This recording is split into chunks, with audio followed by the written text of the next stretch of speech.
Nassau. Dieu demande à Moïse de sélectionner parmi les familles de Lévi 3 groupes de familles pour porter le Mishkan, le tabernacle. La plus sainte va porter les instruments intérieurs sur les épaules, à corps nu, c'est-à-dire sans chariot. Les 2 autres peuvent le mettre dans les chariots, ça va de l'intériorité jusqu'à l'extériorité. Ce qui est plus extérieur peut être porté à partir d'un intermédiaire.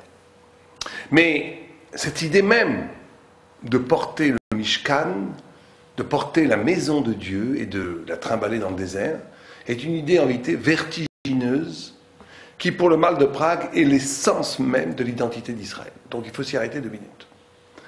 L'idée est que, normalement, on ne peut pas porter la maison de Dieu. Mais si. Am Israël est défini comme celui qui va porter la maison de Dieu, signifiant la révélation elle-même. Am Israël va être le miroir de la révélation. Am Israël est celui qui va porter l'intervention divine dans le monde. Et donc chaque juif, chaque personne, doit se considérer comme un élément où sa vie elle-même, son existence, qui ont l'air complètement banales, doivent être traduits, inscrits dans un sens où il est le reflet de la parole de Dieu. Alors il faut s'arrêter à cette idée qui est incroyable, 2 minutes. Parce que le Gemara dit que les Lévim portaient le tabernacle, mais après ils étaient portés par le tabernacle eux-mêmes. Il y avait une sorte de dialectique. Je porte la maison de Dieu, le Mishkan, les instruments dans le Mishkan, mais après je suis porté par eux. Une sorte de retour. Je porte et je suis porté parce que je porte. Alors qu'est-ce que ça veut dire d'être porté parce que je porte? Eh bien l'idée elle est très simple. Si on porte la parole de Dieu, ça veut dire qu'on prend la responsabilité d'engager notre vie vers le sens de porter le sens divin. On devient un instrument de la volonté de Dieu.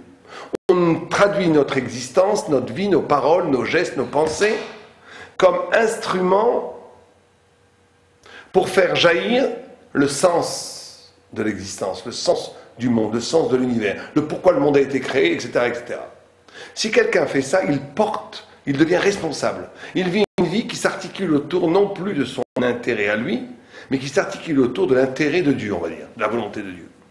Celui qui fait ça, eh bien, il va avoir des miracles dans sa vie, puisque sa vie, en échange, va être portée par la parole de Dieu. Et ce phénomène magnifique de balancement, c'est l'essence même de l'identité juive. Je porte quelque chose qui n'a rien à voir avec moi. Je me fais le kéli, l'instrument, le tuyau de quelque chose qui est hors monde, qui est la Torah. Et cet hors monde, cette Torah va elle-même transfigurer ma vie, faire que je vais être porté par elle. Et tout le monde voit ça. Quand un juif se met dans l'étude de la Torah, quand un juif se met dans la pratique des mitzvot, quand un juif n'a plus pour souci principal son intérêt, sa carrière, sa crispation identitaire, quand un juif, son intérêt devient qu'est-ce que je peux faire pour les autres? Qu'est-ce que je peux faire pour le monde? Qu'est-ce que je peux faire qui va donner sens à l'univers tout entier? Quand un juif fait ça, eh ben, il sent que sa vie elle est transportée. Sa vie, il y a des nouvelles forces qui viennent d'ailleurs, une nouvelle perspective lumineuse qu'il n'aurait jamais envisagée qui s'ouvre à lui dans la vie. Et c'est toujours comme ça. Et il faut bien savoir que ça, c'est un des grands secrets de l'existence, que quand je suis capable d'engager ma vie, être celui qui porte le tabernacle, qui porte la présence divine sur terre, et ben en retour, je suis porté, ma vie est complètement transfigurée, il va y avoir toutes sortes de portes spirituelles, intellectuelles, réelles, de bracha, qui vont s'ouvrir, parce que je vais être porté par Dieu. C'est une sorte de balancement, de dialectique, d'enlacement amoureux entre nous et Hachem, qui fait que la vie est complètement changée.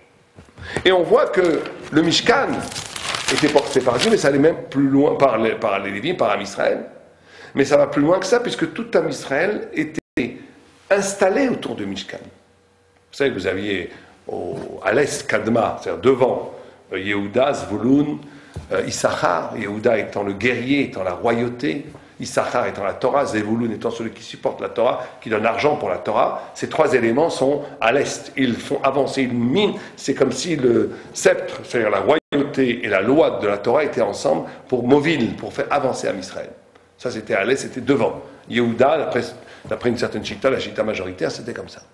Vous aviez derrière Ephraïm, Ménaché, Binyamin, qui étaient eux qui prenaient à l'ouest, qui était la notion du rapport au monde. Vous savez que l'ouest, c'est l'océan, ça veut dire le rapport à ce qui n'est pas Israël. Cette capacité d'avoir un lien avec le monde. Et tout ça, c'est des révélations. Vous aviez à droite, au sud, Rouven, Dan, qui eux étaient la notion de bracha, d'intelligence, de recevoir la bracha. Et au nord, vous aviez la Parnassa. Le nord, c'est toujours la Parnassa. C'était les tribus de Asher, Naphtali, Dan, qui eux étaient au nord, qui portaient, au sud c'est égal, qui prenaient. Donc c'est 4 points cardinaux autour de la présence divine. Quand le temple était assis, quand le tabernacle était assis, vous aviez le Haron qui était recouvert d'une couverture bleue d'azur, qui symbolisait la présence divine, le Kisei HaKavod. Donc c'était comme si Am Israël reproduisait l'identité céleste sur terre. C'est ça être juif. Être juif, c'est une capacité de reconstruire le monde comme un deuxième mouvement. Accepter le monde une première fois et le reconstruire selon un langage, selon une articulation, selon une logique qui est absolument divine. Et ça donne une vie qui est organisée autour de la révélation elle-même. Et cette idée-là, elle est vécue bien entendu collectivement, c'est l'essence même du collectif Israël. Mais elle doit être vécue pour nous individuellement. Chacun de nous doit savoir où est-ce que je dois me situer. Je suis plutôt Yehuda, Issachar, Zvouloun, je suis plutôt au nord, je suis plutôt à l'ouest, à l'est. C'est-à-dire, est-ce que je dois inscrire ma vie dans l'étude de la loi, dans la royauté, dans le fait de faire avancer, d'être un leader dans Israël, ou bien non, je suis plutôt celui comme Zvouloun qui fait de l'argent pour aider les chivotes, ou je suis comme d'autres, comme Dan, celui qui fait le lien avec le monde, etc., etc. Il faut savoir sa place, une sorte de diamant de la révélation. Vous avez au temple, au centre, le Haron, le Kisei HaKavod, la présence divine pure, et autour, des révélations qui tournent autour, qui sont périphériques, mais qui sont la révélation même, et chacun doit trouver sa place. Alors, dans la même paracha, on nous raconte aussi l'histoire de Sota. Vous savez que le Sota, c'était la femme qui était soupçonnée d'adultère, à qui on devait faire passer une expérience mystique, puisqu'on prenait de l'eau, on prenait le nom de Dieu, on l'effaçait, enfin toute la paracha avec le nom de Dieu, on l'effaçait, cet effacement, ces cendres, on les mettait dans l'eau, on la faisait boire. Si elle avait trahi son mari, eh ben, elle explosait dans certaines conditions, si le mari était un sadique, si lui-même s'était bien comporté, sinon ça ne marchait pas. Et sinon, si elle était tzadékette, si elle n'avait pas péché, au contraire, ses eaux se transformaient en eau de bénédiction. Quel rapport entre Sota et le tabernacle? Quel rapport là la Torah met en même temps la paracha de Sota et la paracha de porter le tabernacle? Alors là, il y a aussi une histoire, une idée extraordinaire. Vous savez qu'au cœur même du tabernacle, au cœur même du Kodesh HaKodashim, de la sainteté de la sainteté, l'arche avait 2 badim, c'est-à-dire 2 barres, qui portaient là et qui poussaient de la parochette, le rideau. Et la Gemara dit que cette apparition-là, c'était visible et pas visible. Nirim ben non nirim. On dit que les badim, il y a un texte qui nous dit qu'on ne les voyait pas, qu'ils étaient cachés derrière le voile. Et un autre texte qui dit qu'on les voyait. Et la Gemara dit, comment ça peut être nirim ben non nirim, visible et invisible en même temps? Et tout le monde comprend que quand la Gemara dit ça, on parle ici du lieu de la transcendance. On parle du lieu de l'arche, où il y avait le chérubin, où la parole de Dieu jaillissait. Et donc on nous enseigne que le secret même de la transcendance, de la spiritualité du rapport à Dieu, est un rapport du visible-invisible. Une sorte de double rapport. D'ailleurs, la Gemara nous dit que ça avait l'aspect d'une présence féminine. C'était en même temps visible, comme une femme se cache et en même temps se montre. C'était vraiment comme la présence d'un corps féminin. Comme ces 2 pointes-là étaient comme la présence féminine. Comme ça, la Gemara dit, comme ça le Talmud dit. Alors comment ça se fait qu'on nous parle du féminin masculin au cœur même de la sainteté? Alors il y a un texte qui nous dit, c'est pour nous montrer que l'amour entre Dieu et Am Israël est un amour qui ressemble à l'amour entre un homme et une femme, mais ça va beaucoup plus loin que ça. Ça vient nous dire que l'amour réel entre l'homme et la femme, Sota, justement quand on efface le nom de Dieu, on dit, le Maharal de Prague dit, comment on peut effacer le nom de Dieu? C'est un Issur Gamour, c'est une interdiction, une injonction négative de la Torah, vous n'effacerez pas mon nom. Mais en vérité, le Maharal dit qu'en effaçant le nom, on réécrit un nom plus subtil. Puisqu'en effaçant le nom, elle buvait cette eau, ça amenait le shalom, la plupart du temps, si elle n'était pas coupable, ça amenait la paix dans lui, le mari soupçonnait sa femme. Et donc ça amenait le shalom bait, c'est-à-dire la paix dans le foyer. Or, la paix, le shalom, est une des appellations du nom de Dieu. Dieu s'appelle Shalom. C'est pour ça qu'on n'a pas le droit de dire Shalom n'importe où. C'est un des noms de Dieu, Shalom. La paix, c'est un des noms de Dieu. La paix, c'est une réécriture du nom de Dieu. Donc on nous dit effacer le nom de Dieu pour que dans cet effacement-là, c'est une réécriture du nom de Dieu dans le Shalom de ce couple. Et donc on nous enseigne quelque chose d'extraordinaire du lien entre Am Israël dans son rapport homme-femme, couple, famille, et le tabernacle. Quel est le rapport? Le rapport, c'est cette notion de visible-invisible.